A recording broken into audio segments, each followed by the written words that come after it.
Well, as we celebrate the independence of this nation, I believe that true personal independence is only possible when we awaken to our interdependence.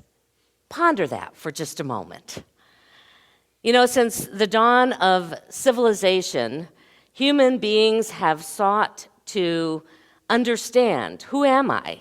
Why am I here? The big questions of life. And the pursuit, I believe, was to discover how we can free ourselves from pain, from disease, from poverty, and most especially from fear of the unknown. This has been the evolutionary force that continues to drive us today.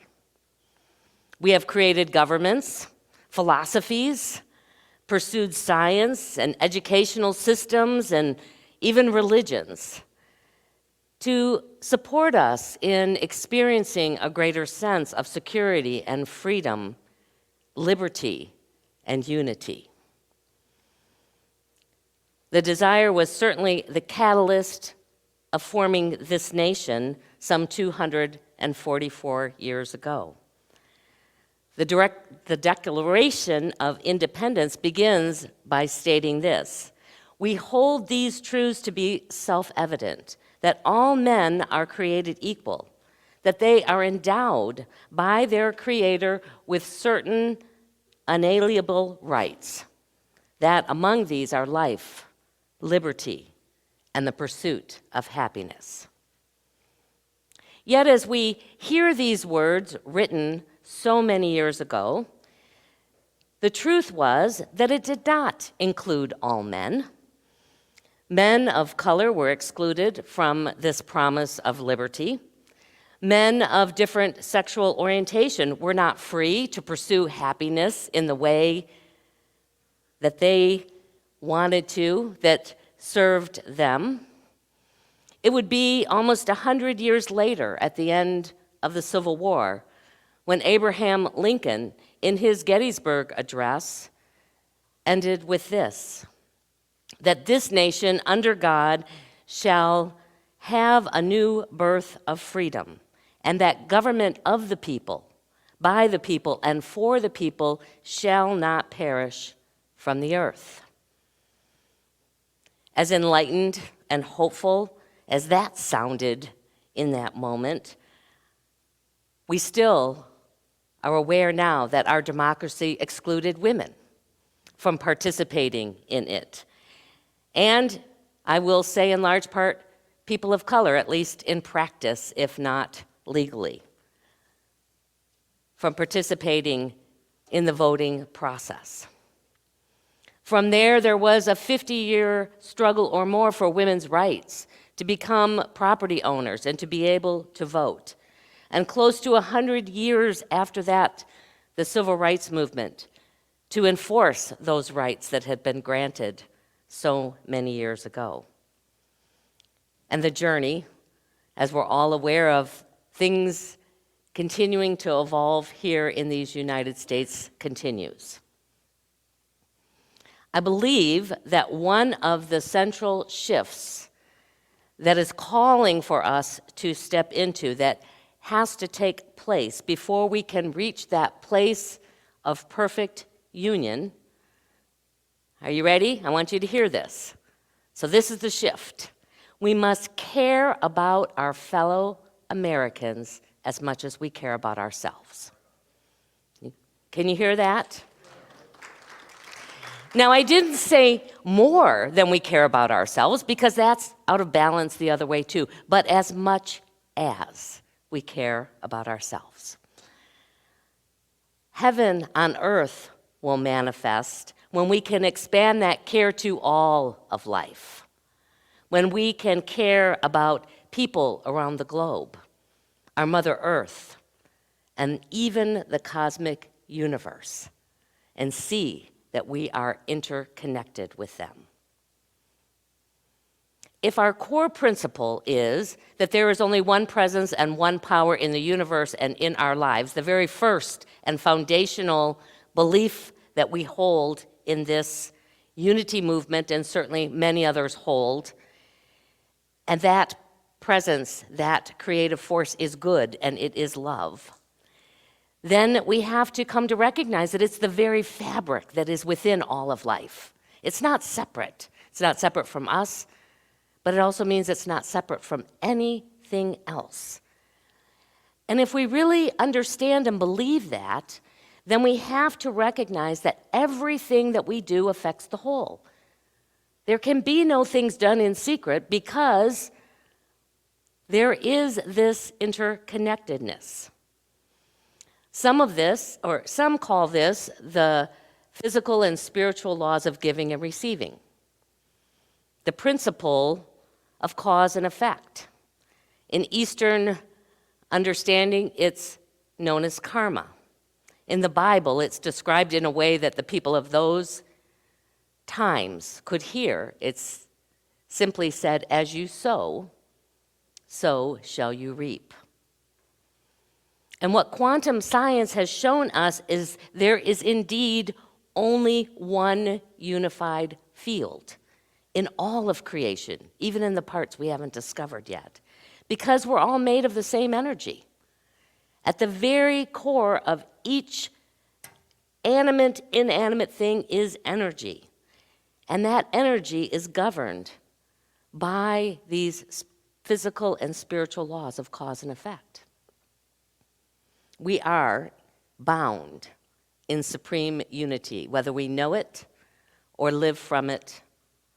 And since each one of us is part of the whole, if we seek to destroy or limit someone else's or some other aspect of our world's freedoms and liberty, we will always limit our own too. We talk about this idea of indivisible when we speak of our United States, but truly, we are indivisible as the world. Freedom, then, this idea of freedom, this experience of freedom, will only come in such degrees as we no longer do anything that hurts or limits someone else's or ours, because we oftentimes do things that limits our own sense of freedom. So here's what I want you to begin to recognize as you are going about your day. Our inner independence, hear this from the beginning, can only be experienced to the degree we awaken to our interdependence. I'm going to say it one more time for you. Our inner independence can only be experienced to the degree that we awaken to our interdependence. Jesus said it this way, and I thought he was a pretty wise guy, so maybe we should pay attention to the way he was trying to help us understand. He said, "You shall know the truth, and the truth will set you free." Sounds pretty simple, doesn't it? We go, yeah, okay. But it's very challenging when we coexist with an ego. Because the ego's job, when it runs independently of the rest of our soul and spirit, is focused singularly on keeping itself safe from the outside world. That's its job. It was an important job to do in our early human evolution. But part of our continued growth is understanding that it is a beautiful system to support us in navigating the world as long as it's not in the driver's seat. Because when it is, we often come from an inner state of fear, anger, and lack. That's where the ego sort of lives. And as a result, when we're in that space, we show up as power over, we show up as judgment, and we show up as greed. And this is why I think that spiritual independence is so critical to this ideal of a perfect union. Spiritual independence is not about destroying our ego, It's about re-educating it. It's about bringing it in to the wholeness that we know that we have been created from and that we are here to live through. So my question, as always, as I'm thinking about or learning about different ways, is how? How do we do that? I remember when I first came to Unity, I was most excited about 4T because it promised to tell me how. It's one thing to hear these ideals and to even agree with them and be excited by them, but then it's a whole nother challenge to figure out how do I begin to live through them and by them. How is it that we can care as much about our neighbors and our planet as much as we care about ourselves, when our internal state is often driven by our sense of separateness? And I'm going to tell you something you've heard a million times before if you've been hanging out in New Thought for any length of time. And I think one of the biggest keys to that is meditation. Because meditation is the place where we can truly have glimpses of our oneness and our unity. It is the tool that allows us to move and to set, at least for a small period of time, our ego to the side and experience a sense of oneness, a sense of interconnectedness. And the good news is that meditation can be practiced in so many forms. I have so many people come to me and say, I just can't do it. My mind won't slow down if I just try and sit down and close my eyes and be quiet and get into that space of nothingness. And I understand there's a lot of days where it's tough to get to that place where you can be still enough in mind and heart to begin to experience something beyond yourself. I've had some amazing mystical experiences, but they're fleeting, and they don't come regularly for me. And yet I know that that's the path for me to move beyond my sense of separateness.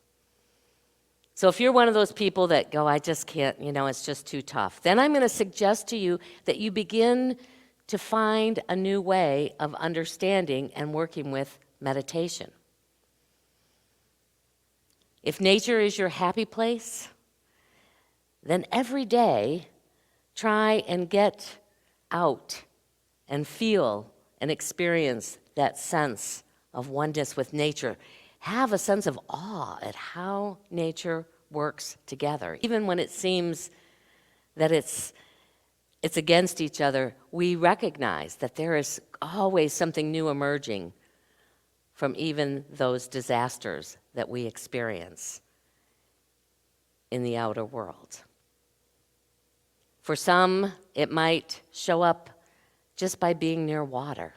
For me, that's one of my happy places. I could just sit and listen to the waves come in and just let everything else go. It makes it easy for me to do that. Maybe you put a little fountain system in your backyard where you can just go and sit each morning with no other agenda other than just to be and let it experience being present in that place outside of yourself. You can try making your meditation time at meal times. We rush often through our meals, or we're in conversation with other people, and we don't even think about what we're ingesting and the interconnectedness of the food. So try just being present in a mealtime to engage all of your senses. Really taste it, smell it, hear how it sounds when it's masticating in your mouth.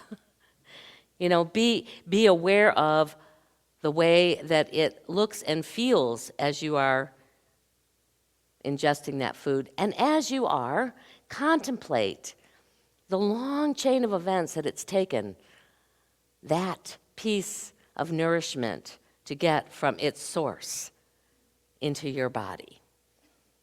Just think back from at the very seed in the earth with the rain and the sun, and the farmers who cultivated it, and the people who processed it and packaged it and shipped it and stocked it so that you could enjoy it in that moment.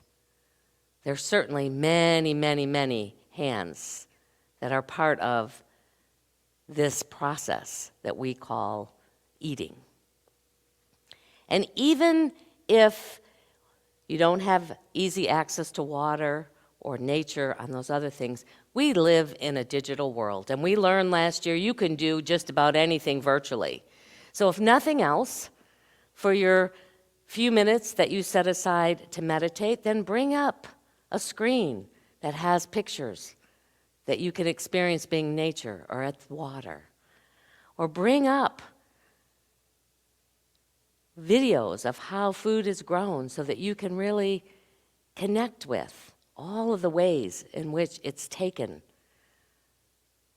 to have that, to be part of your moment as you're having your meal. And if all else fails, one thing that I have found really helpful is guided meditations. Having somebody sort of lead you through the process that will help you experience and focus on your oneness. And there's lots of them that are free out there. My favorite app is called Insight Timer, but you may have one too. I know they're everywhere. And another effective way for us to move from living from the little I, as I call it, to the great creative I am that is a part of us and a part of all of life is to find an avenue to practice caring about others. One of the best ways we can get outside of ourselves is by going and helping someone else. Number one, it usually helps put some perspective on our own life and the things that we're upset or angry about, that we feel like we don't have enough of as we go and help others who may be struggling even more greatly than we are. But it also helps us cultivate the energy of compassion in our hearts and in our minds. I looked it up, and in 2020, there was an estimated 1.6 million nonprofit organizations in the United States. So there's plenty that would welcome your time, your energy, your love, and your compassion. And if you really want to stretch yourself, you might be saying to yourself, well, I already do that. See if you can't find an organization that stretches your center of compassion right now and volunteer for that, to shift and expand your own perspective, excuse me, with the intention of expanding your world and discovering new ways in which you might be connected with it. The series that we're going to be doing in 2 weeks starting, called The Eye of the Storm, is focused on doing just that. It's really going to invite us all to change and shift and expand our perspective, not only on our own lives, but on the capital L of life that exists in all of our universe. It will invite us to see it right before we try and make it right. The other big how that I'm often asked is, how will I know? How will I know that I am evolving and moving and stepping into a greater and greater spiritual awakening? And I tell people, look at your life and see, are you feeling a sense of freedom or love or peace more often than you used to? That's the indicator that this work that you're doing is not just happening within, but it's also now expressing itself out into the world. You will notice it more frequently and more deeply as you go about your day-to-day life. So as we celebrate this 4th of July, I invite you to celebrate this ever-evolving progress in our country and in our world, until we finally reach that place where we can truly demonstrate that we are a nation and a world of the people, by the people, and for the people. And we get to take that opportunity to begin to use this tool of meditation to bring us closer in this moment to that ongoing truth. So join with me as we take a moment now to just breathe into this time and into this space. And in that very breath, know that we are breathing in the very energy of God. We are breathing in the very energy of oneness. We share this breath with all of life. And with each breath that you are aware as it moves in and out of your body, feel a sense of relaxation flow over you. Any tightness that you may be aware of in your body, just breathe into that space. And as you let that breath go, let go any tension, any stress that might be present.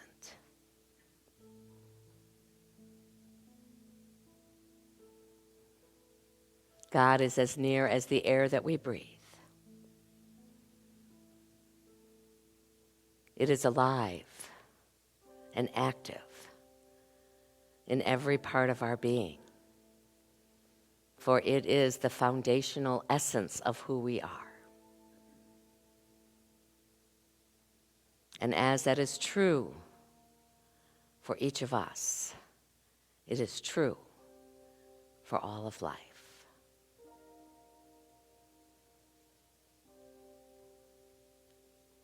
As you breathe, focusing on your heart space now, almost feeling that breath move in and out of your chest and expand.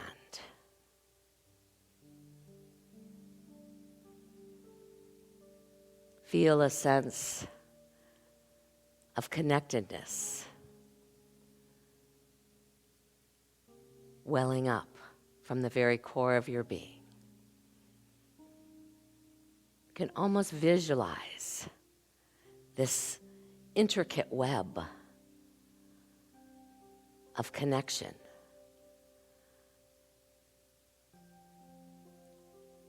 Almost the way that science shows how all the atoms are connected to form different materials. See that connectedness and feel it in a real, sensual way with those in this room.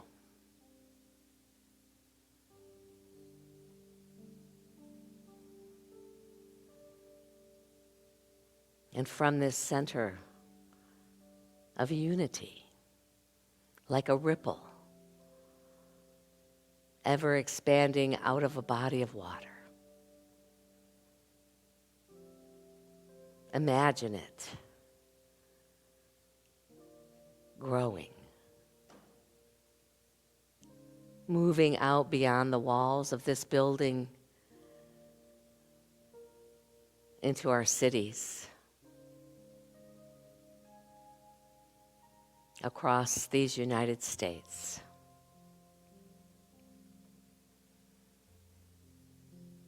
around the world.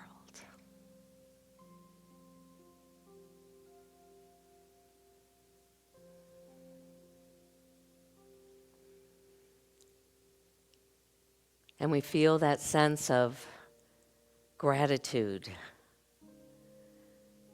that sense of oneness with all of those who have come before to support the evolution of this democracy,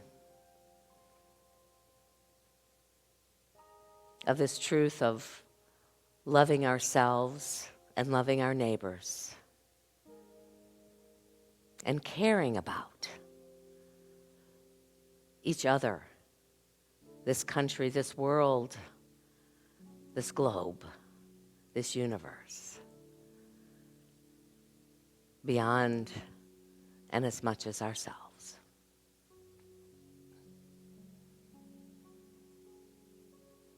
We take this awareness of interdependence out into the activities of this day, this week, and let it be that catalyst of compassion, of love, and of light into our world.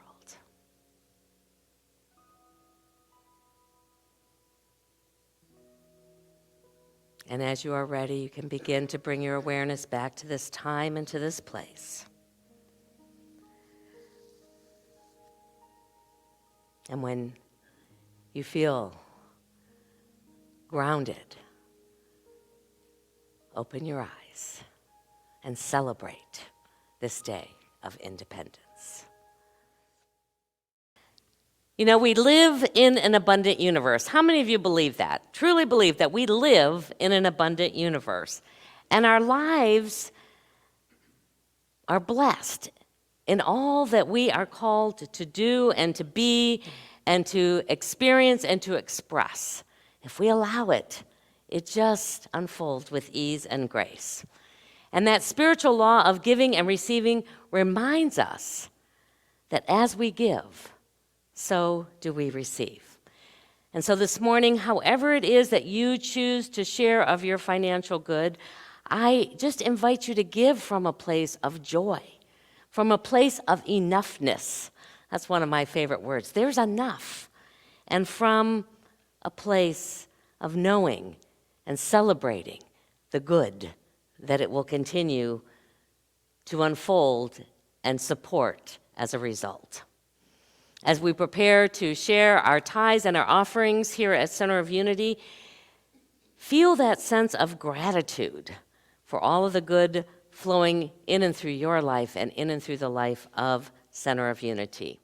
To support those who are watching remotely in this experience of giving and receiving, so you can go to centerofunity.org/give and share your financial good there. And then if you scroll down on that screen, you'll see 6 different pictures or so, and select the one that resonates with you, and then that will have an affirmation to support you this week.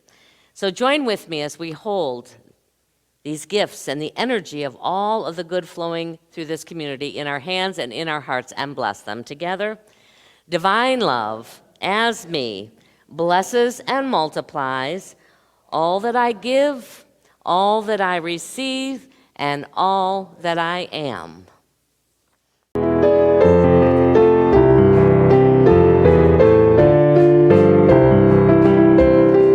Let there be peace on earth, and let it begin with me.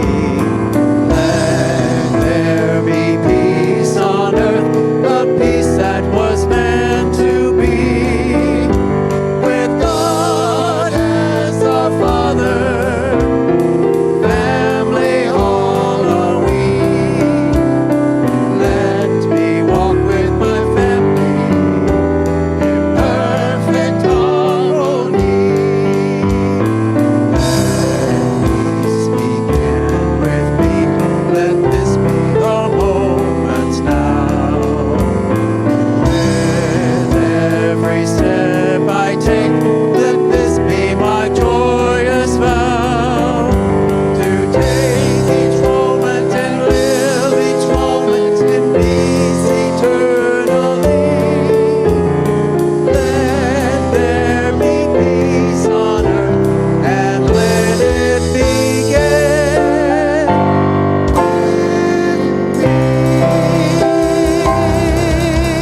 me. And so as we go into this day celebrating our independence and our interdependence, we go knowing our prayer for protection together. The light of God surrounds us. I am the light of God. The love of God enfolds us. I am the love of God. The power of God protects us. I am the power of God. The presence of God watches over us. I am the presence of God. Wherever we are, God is, and all is well. Happy 4th, everyone. Enjoy.